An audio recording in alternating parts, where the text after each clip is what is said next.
My name is Lily, a 27-year-old nurse, and my world changed when I met Mark, a charming patient with a broken leg at the hospital where I worked. After a few months of dating, he surprised me with a proposal, and I was elated. However, meeting his family, especially his mother, Margaret, was a day I dreaded, and for good reason. We arrived at Mark's family home on a sunny Saturday afternoon.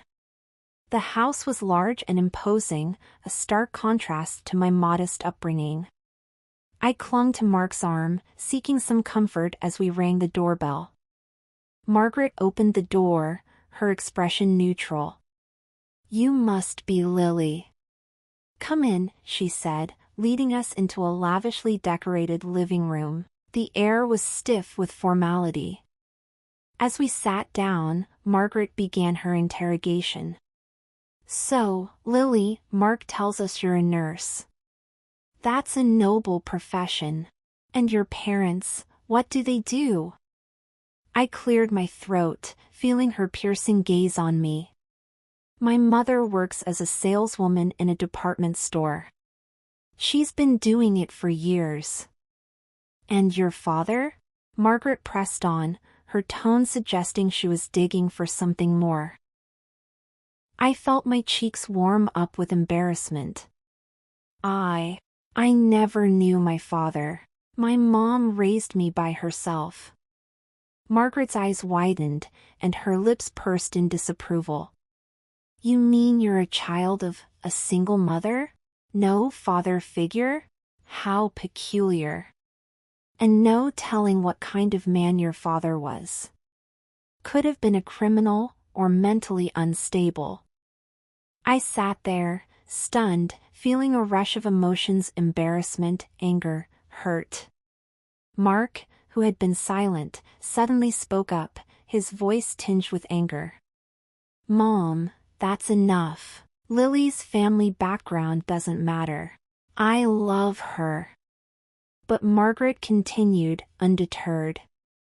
"Mark, you must think about the implications. A girl from such a background. It's not suitable." I couldn't believe what I was hearing. It was like a bad dream. I wanted to defend myself, but the words wouldn't come out. Mark stood up, his face red with anger. "Mom, I can't believe you're saying this. Lily is the woman I love, and I won't stand for you talking about her like that." Margaret shrugged, her expression cold. "I'm just stating the obvious, Mark. It's for your own good." The rest of the visit passed in awkward silence. We left soon after, but Margaret's words echoed in my head. The ride home was quiet. Mark kept apologizing, but the damage was done. The aftermath of meeting Margaret left me uneasy, but I tried to shake it off as Mark and I started planning our wedding.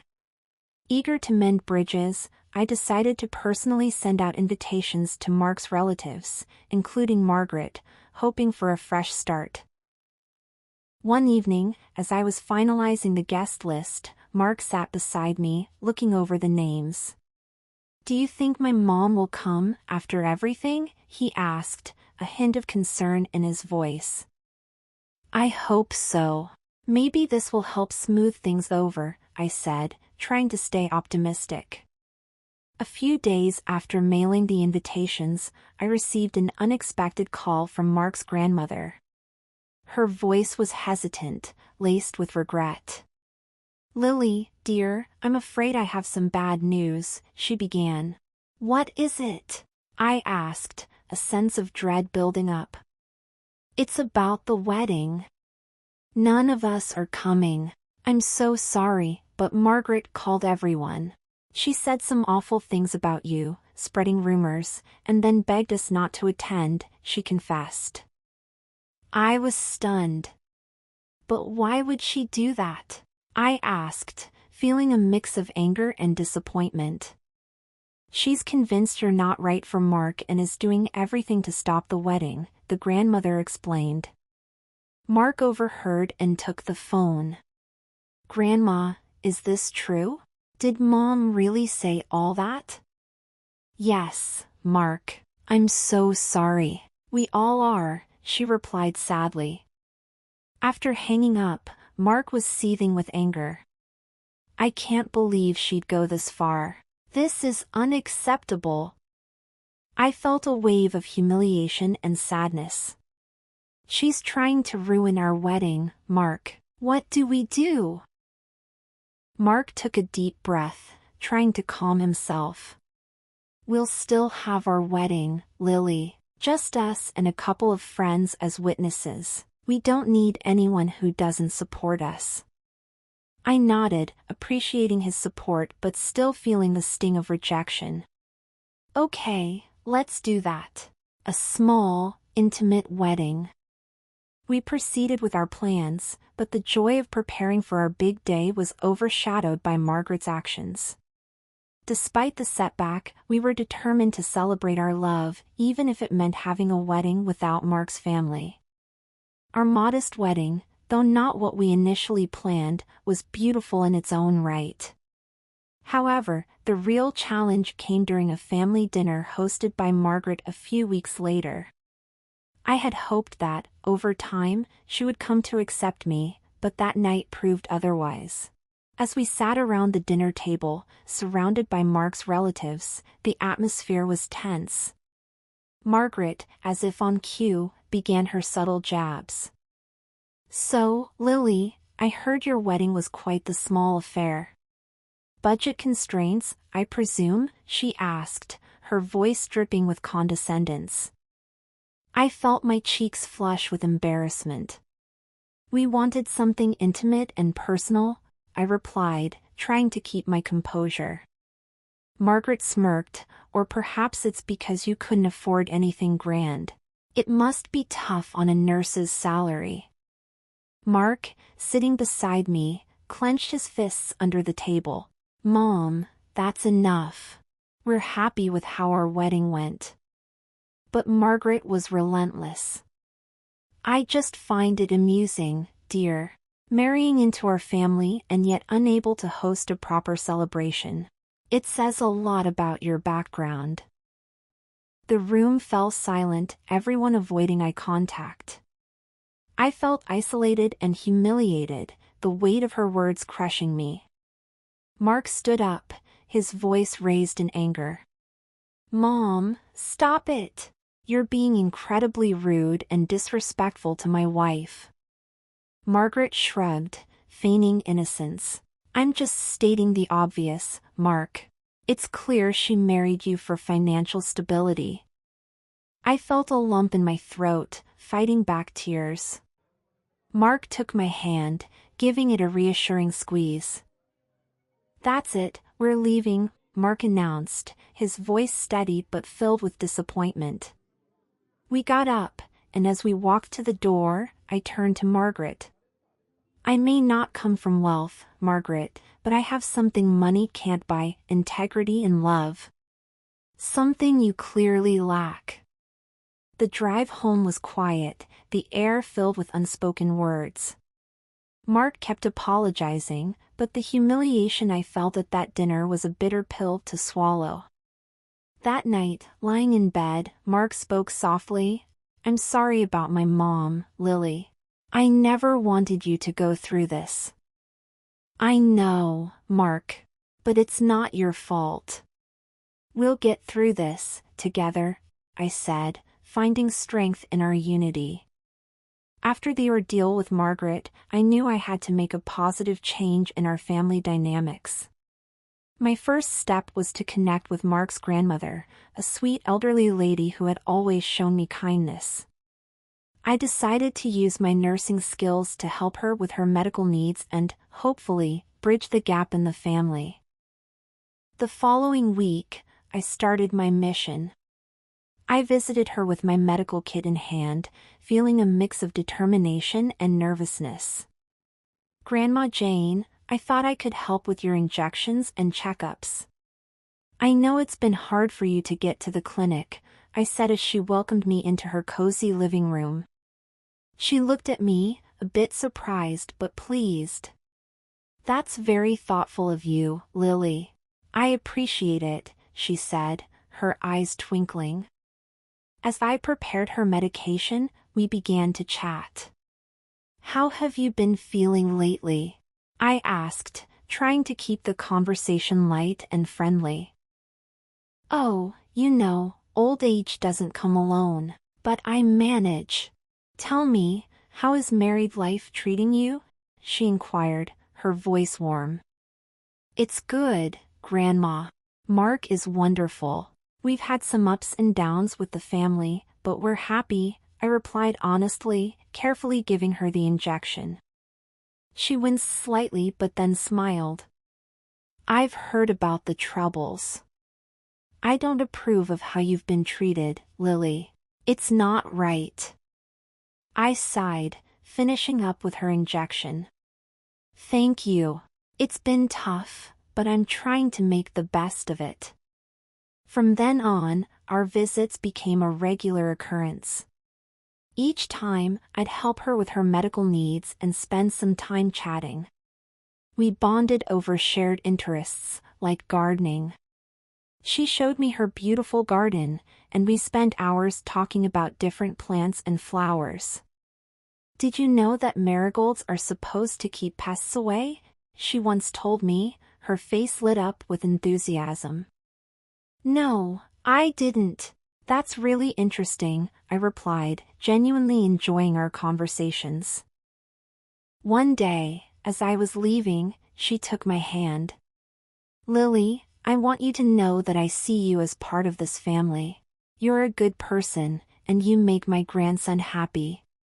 Her words warmed my heart. Thank you, Grandma. That means so much to me. Our relationship grew stronger with each visit. Mark noticed the change too. I can't believe how much Grandma likes you. She always asks about you, he said one evening, a smile on his face. It's nice. She's a wonderful person. I think we understand each other, I responded, feeling a sense of achievement.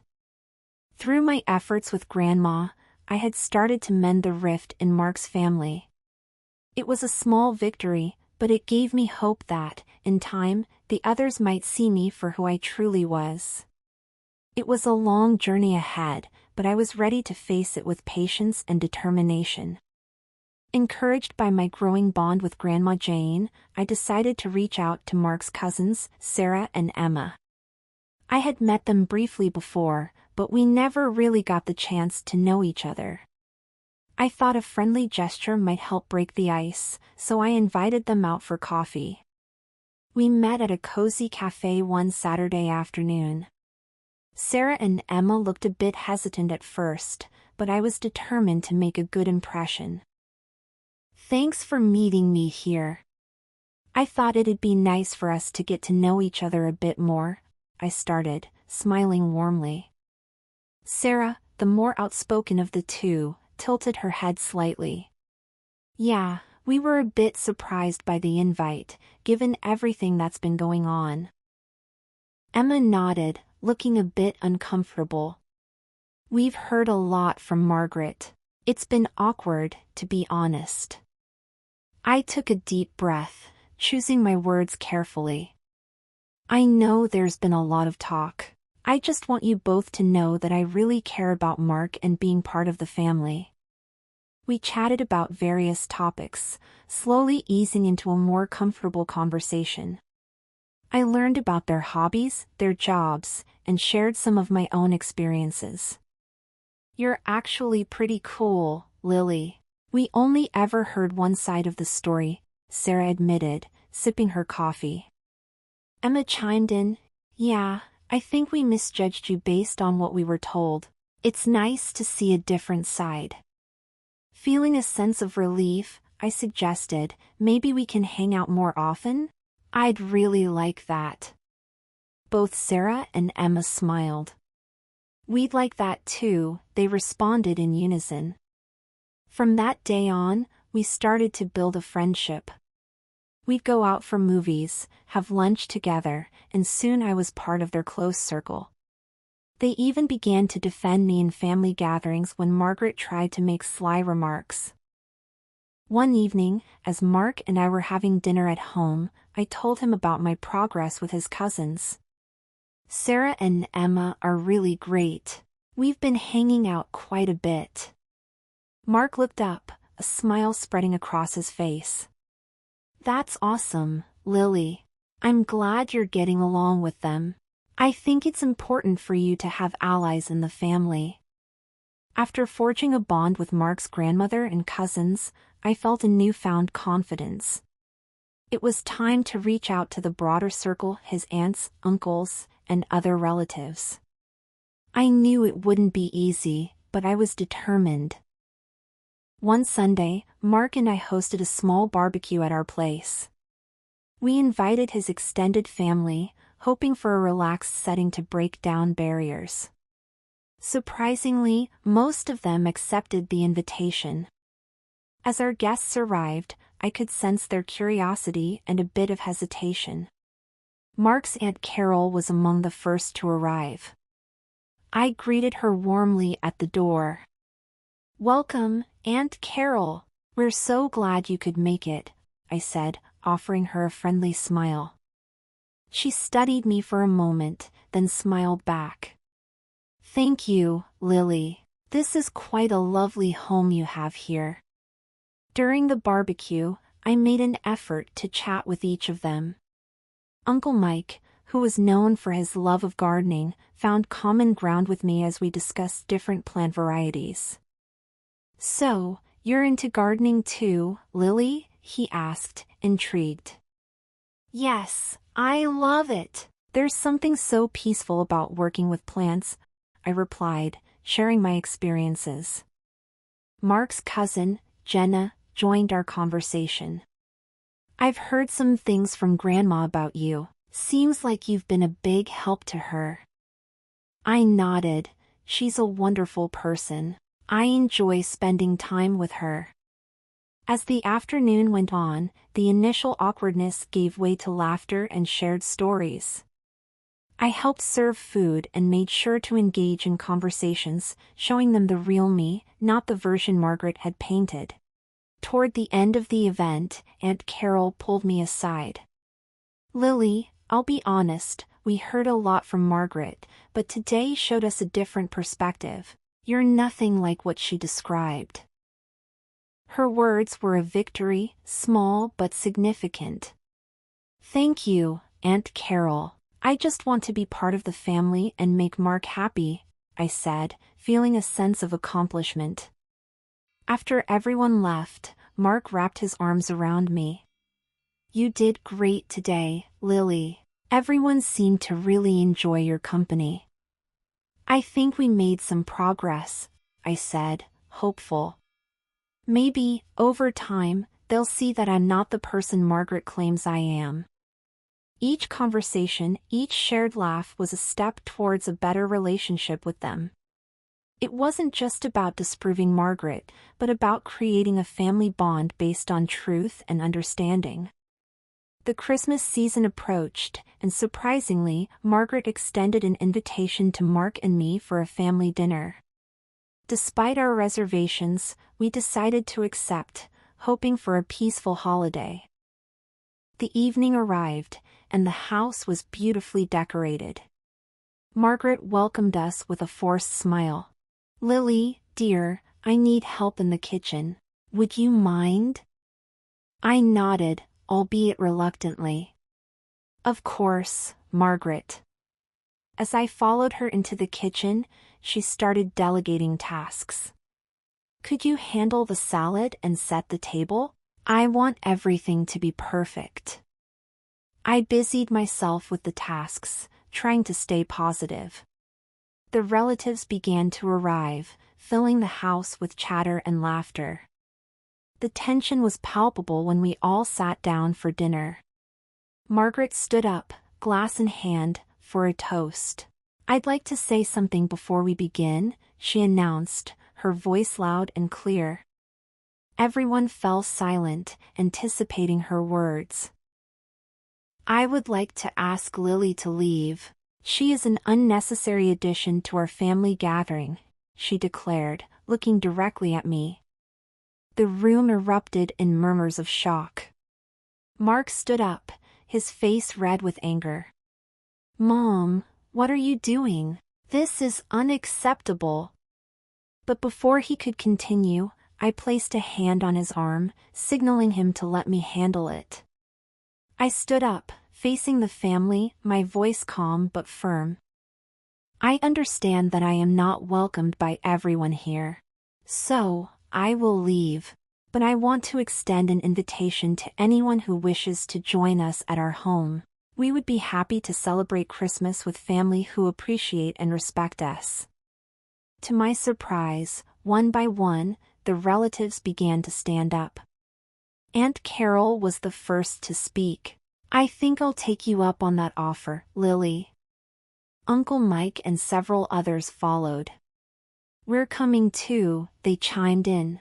Margaret sat there, stunned, as almost every guest stood up to leave with us. In our home, the atmosphere was warm and welcoming. Laughter and cheerful conversation filled our living room as we celebrated with those who chose to join us. Later in the evening, as we were all enjoying dessert, Margaret's number flashed on my phone. I could hear her angry voice, but I chose to turn off the phone and focus on the joyous occasion around me. After the Christmas fiasco at Margaret's house, our celebration at home turned out to be a delightful affair, full of warmth and laughter. The night was winding down, and the atmosphere was relaxed, with everyone sharing stories and enjoying each other's company. That's when we heard a knock on the door. Mark glanced at me, a questioning look in his eyes, before he went to answer it. I followed him, curious about the late-night visitor. Standing there, in the cold night air, was Margaret. Her face was a mix of anger and desperation. "Mark, I demand to be let in. This is ridiculous, turning your mother away on Christmas," she exclaimed, her voice trembling with emotion. "Mom, after what you did tonight, I can't let you in. You hurt Lily and embarrassed us in front of the whole family," Mark replied, his stance firm yet his voice filled with regret. "But I'm your mother. How can you choose her over me?" Margaret's voice cracked, revealing a hint of vulnerability. "It's not about choosing, Mom.